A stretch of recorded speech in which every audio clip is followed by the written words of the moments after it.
All right, question 3 from 2020. This first question asks, what's the probability of t is less than a if the area is 0.6 to the nearest minute? So for this first question, we can use inverse normal. And when we use inverse normal for this one,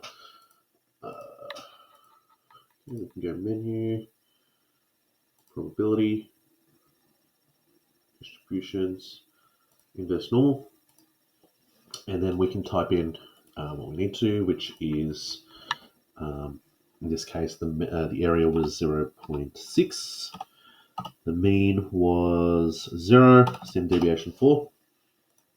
And we get a value of that, which is closest to 1 minute. So this one here, the first one is 1 minute.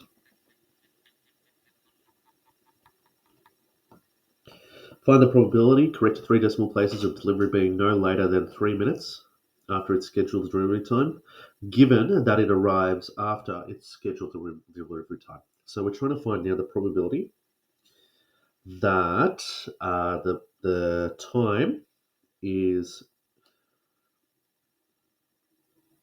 no later than 3 minutes, and that means it's going to be less than or equal to 3 minutes, given that it arrives after its scheduled delivery time. So after its scheduled delivery time, which means that it's greater than 0.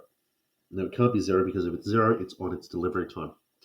So if we turn this into a conditional probability question, this becomes probability that 0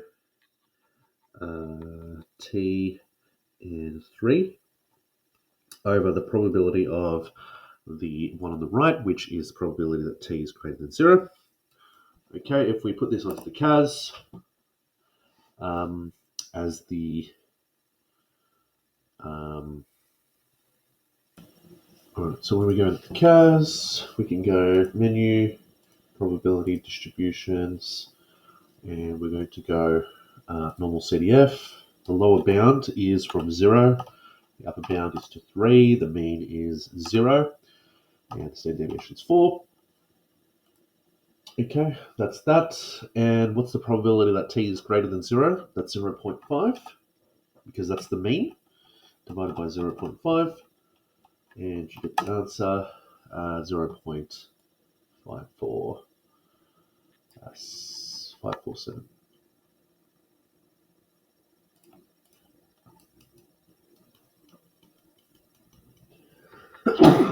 Excuse me.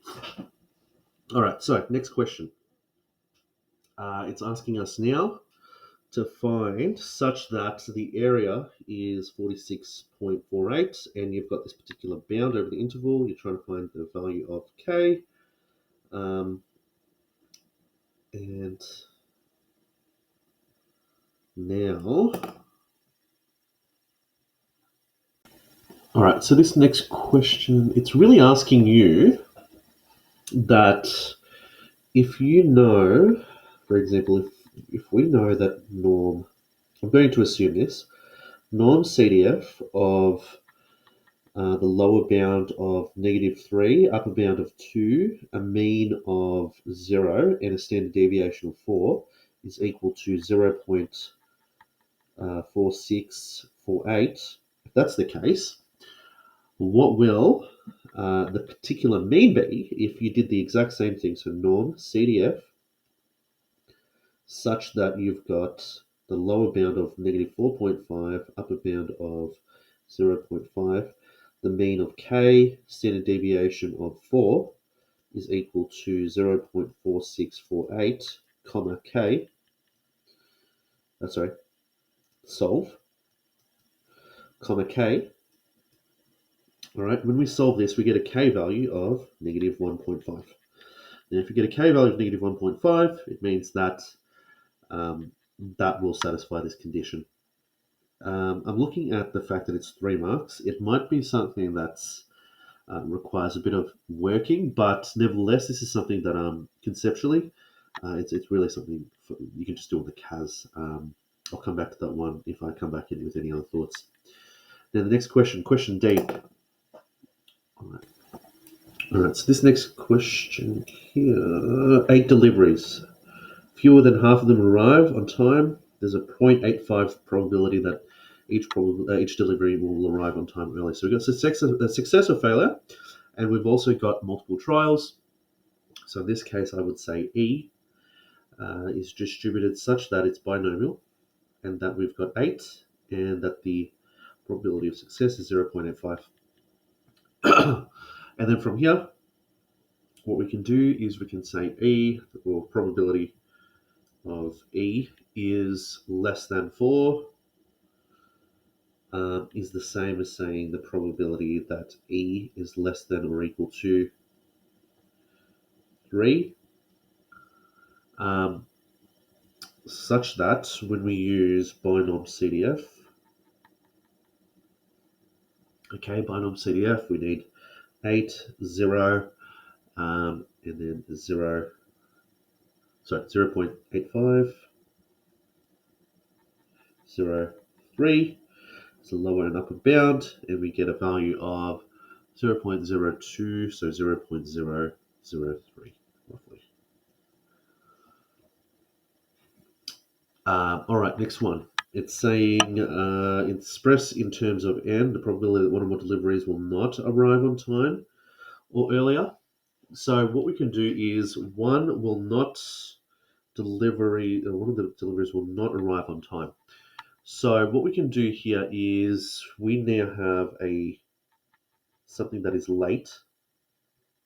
So late is binomial, such that we've got n, comma, and the chance of failure or success of the failure is 0.15.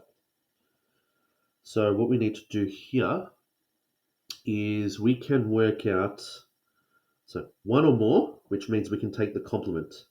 What's the probability that no deliveries will end up on time? So we can work out what's the probability of 0. In this case, NC0, brackets 0.15, chance of success, multiplied with the success of failure. In this one, it's N. Okay, and when we calculate this on the CAS, actually, we don't need to pop this into the CAS. We can just go NC0 is, in this case, 1. Something to the power of 0 is 1. So this is going to be 1 minus 0.85 to the power of n. Now the next one here says, hence or otherwise, find the minimum value of n such that there is at least 95% probability that one or more deliveries will not arrive on time or earlier. So let's think about not arrive on time or earlier, one or more deliveries. So what's the probability that something is late will be greater or equal to 1? And we want that to be at least 0.95. Okay, so the probability that something is late or this was just calculated in the previous question, so that one there. So we're going to go 1 minus 0.85 to the power of n. It's greater than 0.95. Okay, and if we use solve on our CAS for this, we get n is equal to 18.4. But we've got to be careful with this one because we need to round it to either 18 or 19. Now, if we go to 18, there's going to be a lesser probability that that's the case. So in this case, n is equal to 19 will mean that it overshoots the 95% threshold. So n equals 19 is the correct answer for this question. All right. So an analyst from a government believes that the rival transport company is only true for deliveries made before this. For deliveries made after 4 p.m., the analyst believes that there is some sort of probability that's 0.3 to 0.7, which is different to what we calculated before of 0.85. So now we've got two events. We've got something that's made before 4 p.m. and after 4 p.m. Before 4 p.m. has a different set of probabilities. After 4 p.m. has another set of probabilities. After observing a large number of rival transport companies, the analyst believes that the overall probability that a delivery will arrive on time or earlier is 0.75. let the probability that the delivery is made after 4 p.m. be y. Okay, so after 4 p.m. is y. So I'm going to just draw a tree diagram for this one just to kind of frame this. So this is before 4, and this one is after 4. Okay, if before 4, so if after 4 is y, that means this must be 1 minus y. Okay, now from this point, the next branch is if it's before 4, is it going to be early or is it going to be late? And if it's after 4, is it going to be early or is it going to be late? So let's call this E and L and E and L.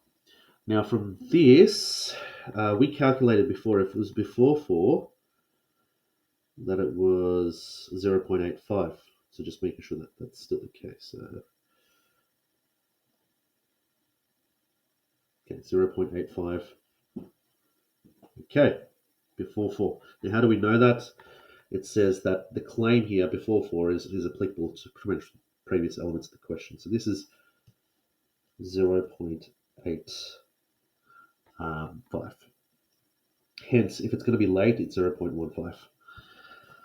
Now, if it's after 4, it's saying that we're going to have some sort of value x, but we don't know what that value x is. And I'm going to call it x at this point and leave it there. Now, what's the question? Find the minimum maximum values of y. Okay. We don't know. Actually, I'm going to call this 1 minus x. All right. What I'm going to do is I'm going to look at one branch. Now, when I say one branch, I'm going to look at specifically the early branches. Now, with the early branches, we've got here the top branch, which means that we've got 1. So the probability that something is early is equal to 1 minus y times 0.85, or y times x. Now, this will give you a probability that something is early overall as 0.75. Now, that's the reason why I want to use probability that's equal to early, because that's the information that was given there. So we want to use this information. Now, from here, we want to solve for y. So we want to get y by itself, and if we solve this on the CAS, we get y is equal to negative 0.1 over x minus 0.85. Now, the next step is we need to decide or have a look at what the maximum and minimum values are of y if this is our equation. Now, we can actually graph this, but we've got to be careful that we're dealing with probabilities. So we just have to keep that in mind, that any negatives, we have to be cognizant of whether or not they're excluded or included. So let's go to graphs. And our equation was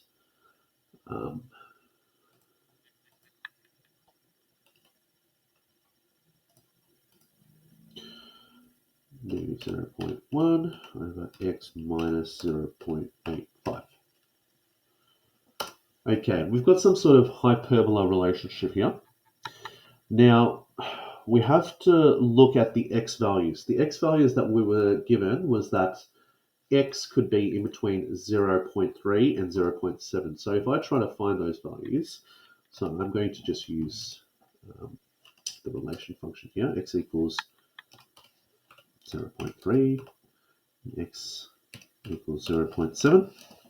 Okay, so, sorry, that's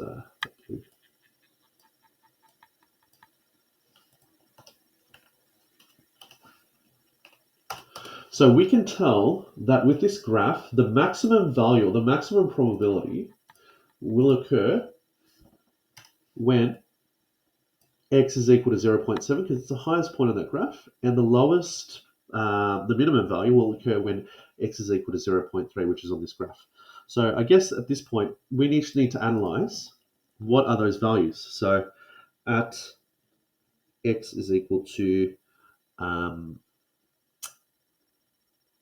x is equal to 0.3 and at x is equal to 0.7, what are your values? So we'll get negative 0.1 over 0.3 minus 0.85. And the other one's 0.1 over 0.7 minus 0.85. And then when you solve these, you'll get a value of, the first one is 2/11 and the second one is 2/3. So the maximum and minimum y values are 2/11 and 2/3 for this particular probability.